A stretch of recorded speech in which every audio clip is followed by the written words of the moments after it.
For years, Monster Hunter players have joked about the desire sensor, a mysterious force that seems to know exactly what you want and refuses to give it to you. Whether it's a Rathalos ruby, a Magnamala orb, or that one elusive gem that you've been grinding for, the desire sensor has become a legendary part of the Monster Hunter experience. But what if it's not just a joke? What if the desire sensor is actually real and it's powered by artificial intelligence? Today, we're looking at the evidence, the implications, and what this could mean for the future of Monster Hunter Wilds. This isn't just a theory anymore. This is a reality. And also, what the hell does Elon Musk have to do with any of this? From the early days of Monster Hunter to the latest titles, players have shared countless stories of the desire sensor at work. You've been there, hunting that one monster over and over, breaking every part, carving every tail, and still nothing. But what if this isn't just bad luck? What if the game is actively working against you? This is well within the scope of what modern technology can do. There have been some shocking developments recently that have made me question what I have come to believe about Monster Hunter and the entire gaming industry. First, let's talk a little bit about the desire sensor. For those of you who are unfamiliar, the desire sensor is the community's name for the feeling that the game, in this case Monster Hunter, knows what you're after. So the game makes it harder for you to get that thing. You have experienced this. Hunting a monster dozens of times, breaking every part, still walking away empty-handed. It's become a running joke, but the consistency of these experiences has led many of us to wonder over the years, is it really random or is there something more at play here? Now, consider, in Monster Hunter, rare materials often have drop rates as low as 1 to 3%. Some players will tell you that the drop rates feel even lower than that, especially when they're actively farming for something. Now, is this just confirmation bias, or could the game be adjusting drop rates based on player behavior? The answer might lie in the technology behind Monster Hunter Wilds. That's right, artificial intelligence in Monster Hunter Wilds. This isn't the first time you've heard about it, and it won't be the last. Now, artificial intelligence has been a part of gaming for years. Games like Pac-Man, as simple as that is, has had artificial intelligence built in. Real-time strategy games are famous for having AI built in. Games like Left 4 Dead and other types of PvE shooters have AI to dynamically adjust enemy spawns, dynamically adjust difficulty based on player performance.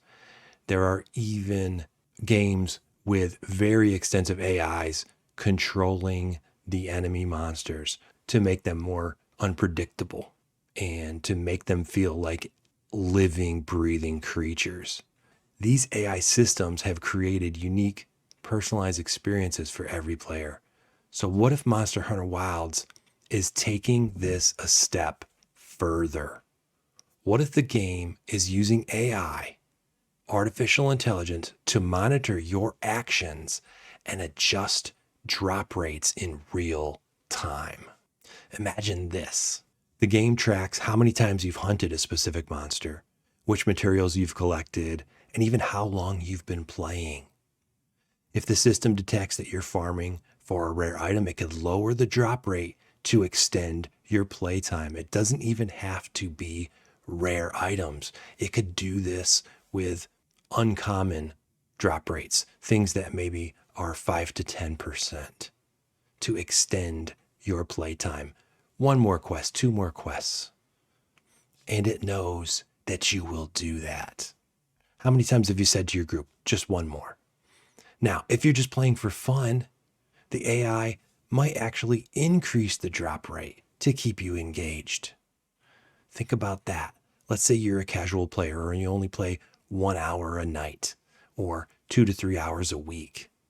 And if you are looking for those rare drops, chances are you're not going to find them because you don't put in enough time to make it statistically possible.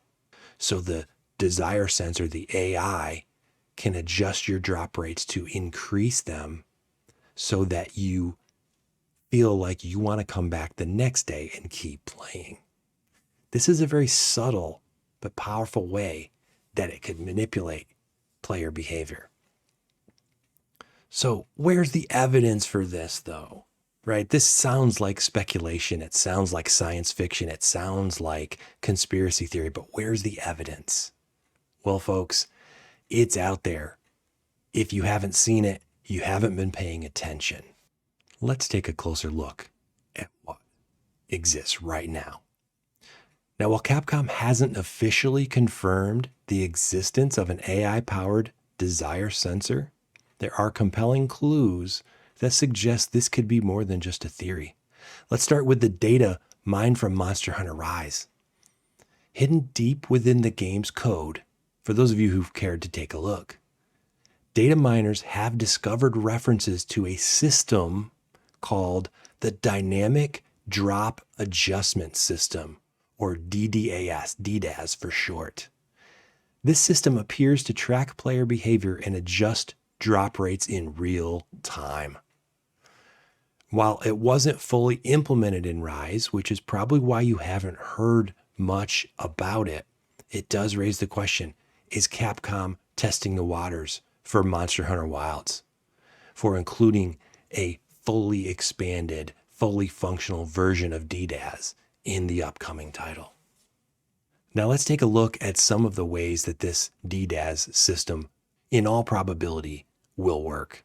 One of the more sophisticated features of the DDAS is the ability to analyze the armor pieces that you already have to determine what you're trying to craft next. For example, if you've crafted a Rathalos chest piece, the gloves and the boots, well, AI will predict that you'll want the helmet next, and it will adjust the drop rate for the parts you need accordingly. Suddenly, those parts become harder to get, keeping you engaged longer. And it doesn't even have to be for full sets either. With all of the videos out there promoting specific mix sets, promoting meta sets, promoting these over-the-top OP insane builds that everyone wants to make, all of these YouTubers are giving the AI exactly what it needs to manipulate you, because now the AI is trained on all of these mix sets and can adjust drop rates according to the sets that it detects that you're trying to build. In summary, players who are close to completing a particular armor set are more likely to keep playing until they get that final piece. And so the game, via this DDAS, Dynamic Drop Adjustment System, AI powered, will lower drop rates for the things you have left to find. And this will extend your playtime. Now, it doesn't have to lower them very much to keep you going for another hour, but there it is. Every little bit counts when it comes to engagement and comes to keeping your eyeballs on the screen. Another way that the system can adjust drop rates is through predictive modeling. Okay, so the AI isn't just looking at your progress, it's also analyzing the behavior of all the other players. So using predictive modeling, the system can anticipate what you might want next based on what other players typically craft. So, for example, if most players go for the Rathalos gloves after crafting the chest piece, the AI predicts that you'll want the parts needed for those gloves, and it can adjust drop rates that way. And in fact, this predictive modeling is a key part of the DDAS. By analyzing the crafting patterns of thousands of players, the AI can anticipate your next move even before you know what it is. And it can adjust the game to keep you hooked. Again, very subtle manipulation. Now, just one more feature of the DDAS that I want to touch on. And this is the most controversial feature. chat parsing. That's right. The AI system can eavesdrop on your in-game chat to directly determine what materials you're after. How many times have you been playing and in group chat you say, guys, cut the tail because I need to carve it. Or you say, I need that Zinogre Skymerald, and I'm not going to stop until I get at least one. The AI can very easily do speech analysis to pull out keywords, and it can lower or raise drop rates accordingly. And you guys have seen this too. How many times have you typed something in a text or said something in a phone call to someone? In the next couple hours, you start getting ads for that thing that you mentioned, that product that you mentioned. So you're on, you're on the Android platform and you're using Google text messages, and you talk about a particular car that you think is cool. And then you go to YouTube, you start watching some videos, and you see ads for that exact car. This is already happening. And now, with the help from DDAS, it can happen in your video games too. And I'm not talking about advertisement.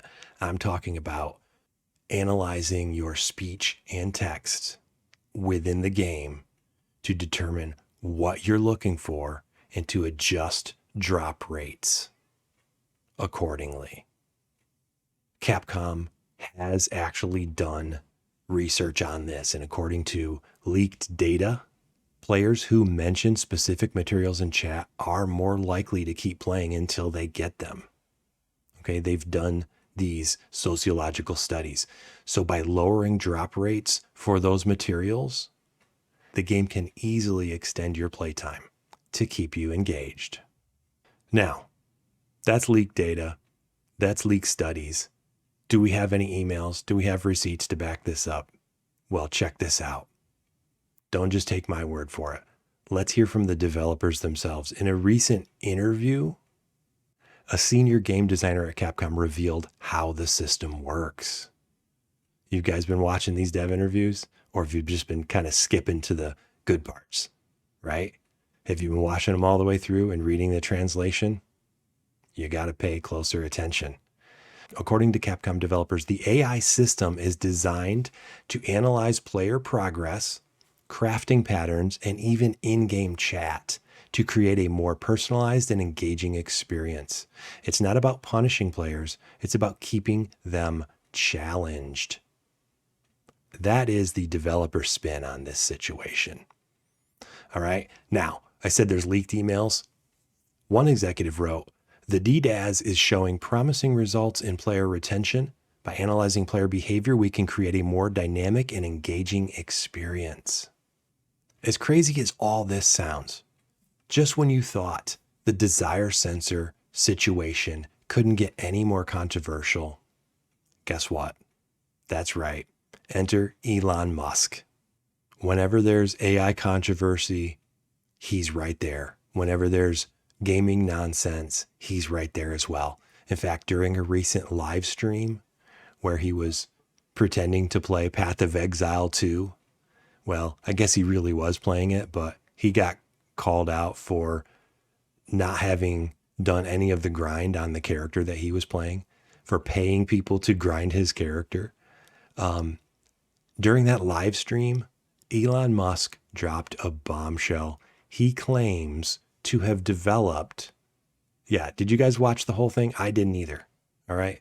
But this is a quote from that live stream. He claims to have developed an, in his words, artificially intelligent desire sensor, or AIDS for short. And he claims that this has already been integrated into the beta for Path of Exile 2. But that's not all. He also claims to have invented the concept of the desire sensor itself. And he says he's not stopping with Path of Exile 2. During the stream, Elon Musk said, and I quote, I developed AIDS to revolutionize gaming. It's an AI system that analyzes player behavior and adjusts drop rates in real time. I've already given it to Grinding Gear Games for Path of Exile 2, and I plan to spread it to as many games as possible. Unquote. That is insane. But wait, it gets worse. Musk also revealed that he's developed a, quote, heuristic inspection virus, unquote, or HIV for short. Now, this virus can secretly install aids into any game's executable file and attach to its RNG systems through the use of game mods. His exact words, quote, "We can do this with the cooperation of developers or without," unquote. Yeah, you heard that right. Elon Musk is threatening to infect games with AIDS, whether developers want it or not. And if you're thinking, wait, didn't Capcom invent the desire sensor? You're not alone. Fans of Monster Hunter know that the desire sensor has been a part of the series for years, long before Musk decided to invent it. But now, Capcom is facing a legal nightmare. Concerned that Musk might file lawsuits against publishers who haven't licensed his AIDS technology, Capcom has filed patents for their dynamic drop adjustment system in 37 countries. These patents are designed to protect Capcom from any legal shenanigans that Musk might try to pull. According to leaked documents, Capcom's legal team is preparing for a potential showdown with Musk. One internal memo reads, quote, "We must protect the integrity of the desire sensor. If Musk claims ownership, we risk losing control of a core mechanic that defines our games." Naturally, the gaming community has been quick to react. Social media is exploding with memes, jokes, and outrage. One fan tweeted, "Elon Musk didn't invent the desire sensor, he just gave it a terrible acronym." Another wrote, "First Twitter, now my video games, leave my RNG alone, Elon." And one boomer writes, "I've been dealing with the desire sensor since Monster Hunter Freedom Unite. If Musk thinks he can just waltz in and claim credit, he's got another thing coming. Hey, Elon, Monster Hunter F you." So what does all this mean for us, the people who just want to play these games and have fun? If Musk succeeds in spreading AIDS to more games, we could see a future where every game's RNG is controlled by his AI system. Imagine playing Monster Hunter Wilds and realizing that the drop rates are being manipulated by Musk's HIV-infected code. It's a dystopian scenario that no one asked for. In fact, you could have Wilds launch with DDAS, and at some point in the future, Musk's AIDS attaches to your executable and completely rewires the system. And now Capcom is no longer in charge. Elon is. In fact, according to industry analysts, Musk's AIDS technology could be integrated into dozens of games within the next year. But if Capcom's legal efforts pay off, the desire sensor might remain a uniquely Monster Hunter experience. Either way, one thing is clear: the battle for control of the desire sensor is just beginning. Now, whether you see this as a brilliant innovation or a corporate nightmare, one thing is certain: the future of gaming is at a crossroads. Will AI-powered systems like the desire sensor enhance our experiences, or will they turn our favorite games into manipulative Skinner boxes? Only time will tell, but for now, hunters, stay vigilant. But what does that actually mean? What can you do to keep yourself safe from this potential nightmare? Well, now that we've uncovered the terrifying truth about the DDAS and potentially AIDS, you're probably wondering, how can I protect myself? What type of prophylactics can I put in place to prevent my system from getting infected and to prevent our corporate overlords from manipulating us using our own behaviors against us. Well, here are some tips you can use to help you stay safe while you're playing Monster Hunter Wilds.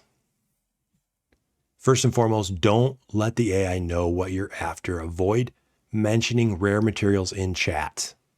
Okay, and don't craft armor pieces that might give away your goals. Secrecy is of the utmost importance. Tip number 2, use misdirection. All right, try using misdirection. If you're after, say, a Rathalos ruby, start crafting a completely unrelated armor set. The AI might think you're not interested in the ruby and increase the drop rate for it. It's kind of like playing chess when the AI is playing checkers. Another strategy is to hunt in short bursts. The AI thrives on data. So if you play for long periods, it has more time to analyze your behavior. By keeping your sessions short and unpredictable, you can throw the AI off your trail. All right, tip number 4, play with friends. Playing with friends can help you. The AI has a harder time tracking multiple players at once. So if you're hunting in a group, it might not be able to adjust the drop rates as effectively. Plus, it's more fun that way anyway. All right, tip 5, embrace the chaos. Sometimes the best strategy is to embrace the chaos. Don't stress too much about rare materials. Just enjoy the hunt. After all, Monster Hunter is about the journey, not the destination. And who knows? Maybe the AI will reward your laid-back attitude with a rare drop. I can testify to this myself because I have historically had great drop rates on pretty much everything. Things that I've been looking for, I have rarely had to grind for. And in fact, it's only been when I've been helping other people grind for specific parts that it has become a grind. And so I think my more casual play style, along with quest switching and not focusing so much on one particular drop, has kept me protected for the most part. So there you have it. A lot of stuff in this video, a lot of stuff happening very quickly, and a lot of stuff happening over the next month. Wilds is coming out soon. Some of you may be watching this video after Wilds has already launched. That's fine. This is still very informative for everyone out there. Now, one thing that we in the community have done very well is we've helped each other out. And what I'd like you guys to do to help out everyone else in the Monster Hunter community is to leave a comment with your tips, your ideas for how we can evade the coming AI apocalypse in gaming. How do we throw the AI off our scent? How do we keep it from controlling us through the desire sensor? And also, how do we keep Elon out of our games? Isn't that a more important thing, right? So that's what I have for you today. The desire sensor is real and it is powered by AI. Whether you think it's a brilliant innovation or a cruel betrayal, one thing is certain: Monster Hunter Wilds will never be the same again. Stay vigilant, folks. Stay prepared. And most importantly, don't let the AI know what you want. I'll see you guys in the next one.